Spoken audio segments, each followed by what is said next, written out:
congratulations being a part itong Mr. Grand Philippines 2024. So, what do we expect from you dito sa pageant na to? Tan, what do we expect from you dito? Ako syempre expect ng everybody na magpe-prepare ako, mas marami pa tayong papakita in the semi-finals and also the finals. So please guys, please do support me and pray for my journey as I conquer the Mr. Grand Philippines crown. Yeah. Malaking advantage ba na parang tinanong ka na kamukha mo si Alden Richards? Yeah, para sa akin, definitely it's an honor for me to be compared to the one and only Mr. Alden Richards. And nakaka-humble lang na well, at some way, parehas kami na-experience actually from those hardships that I've encountered in my life. So I'm truly honored to be compared with the number one Alden Richards. Yun din tatanong ko, how does it feel to be parang sinasabi nga na pag-look-alike ka. Yes, sobrang honored, syempre sobrang masaya. Siyempre nakaka-flattered na yun yung nakikita ng mga tao na kamukha ko si Alden Richards because we know that Alden Richards is like one of the most handsome guy in the television. So maraming salamat po sa mga tao sa support sa akin. But personally, nakikita mo rin So, kamusta? Kumbaga, isa ka rin sa crowd's favorite, no? Parang advantage ba na may lahi ka? Para, kumbaga, maging paborito ka rin ng crowd? Parang gano'n. Sa akin naman po, lahat naman po kami dito is mga ganda lalaki naman din po talaga. Mga may itsura din naman po sila. Kaya nakasali din sila dito kasi may itsura din naman po sila. So ako, feeling ko po parang sa akin, may onting edge lang kasi parang kakaiba po yung edge sa itsura. So, half Australian ka, half Filipino. Ang mother mo ay, Pilipino po. tapos yung father mo. Australian. Pero lumaki ka sa Australia. No, I was born and raised here po sa Philippines. Sa Philippines. So, first ever pageant mo to. Yes po.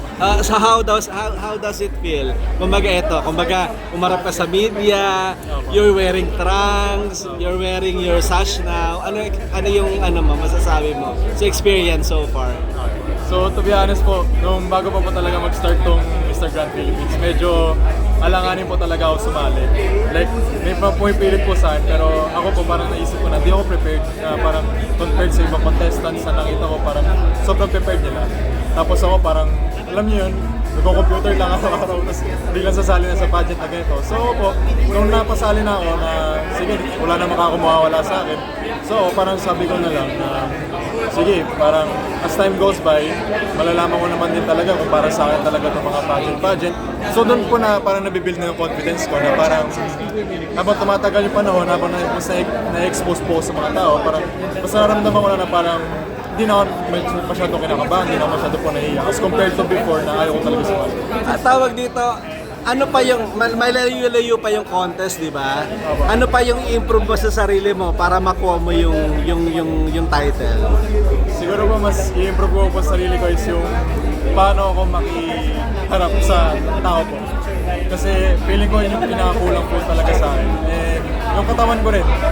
So, Oo nga, napansin namin yan. So, are you willing na mag-diet, na mas maging fit bago dumating yung pageant?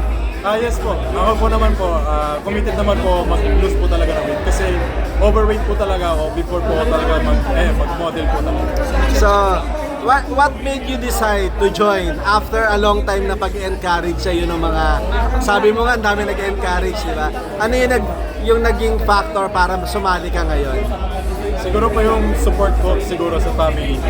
Like yun po talaga yung nag-push sa akin na sabi nila kahit matalo daw ako, okay lang kasi at least tinry ko pa din. Kasi kesa naman daw mag-regret nga ako in the future na hindi ko tinry. Na baka daw may isip ko in the future na what if tinry ko to? What if dito nagbago buhay ko? So ayun po yung nag-push po sa akin. Sabi nila, stepping stone din daw itong pagsali sa pageant, male pageant, para pumasok maging artista. So willing ka ba to enter showbiz also, manalo or matalo dito sa Mr. Grand?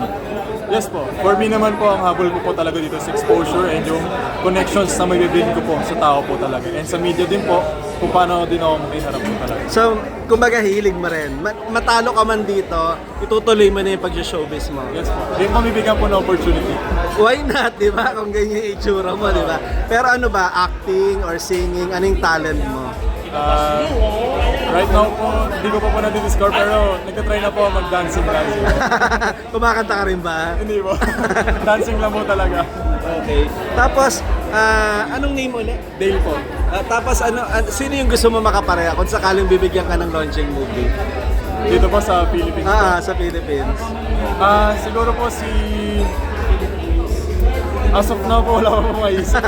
Pero kung sino man po yung partner po sa akin, we'll make it work na lang po siguro. Pero ano ba yung genre gusto mo tahakin? Drama, action, comedy, ano ba yung hilig mo?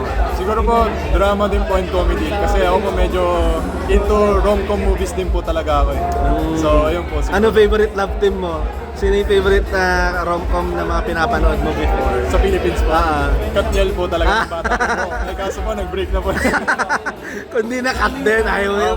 Pwede naman. So are you willing to be part ng love team nila? Kumbaga third party o third wheel dun sa kanilang movie soon kung sakali. Yes po. Ng Ako Katniel. naman po, kahit ano naman po ibigay po sa akin, role, okay naman po sa akin. Pero how was the feeling kanina? Nung pinapalakpakan ka kanina, kinukunan ka ng media kanina, habang nakasuit, habang naka-trunks, ano yung feeling mo kanina? Kanina po parang, nung bago po pumasok talaga dyan sa stage, sobrang kabado, like, sobrang bilis ng tibok na puso kasi ako lagi ko iniisip ang tao sa akin. Kaya, tapos, nung once na paglabas ko na, parang sabi ko, okay lang, parang naglalakad lang ako. So ako parang dun po na nakikita ko yung mga media, parang nabuboost din yung confidence ko po talaga.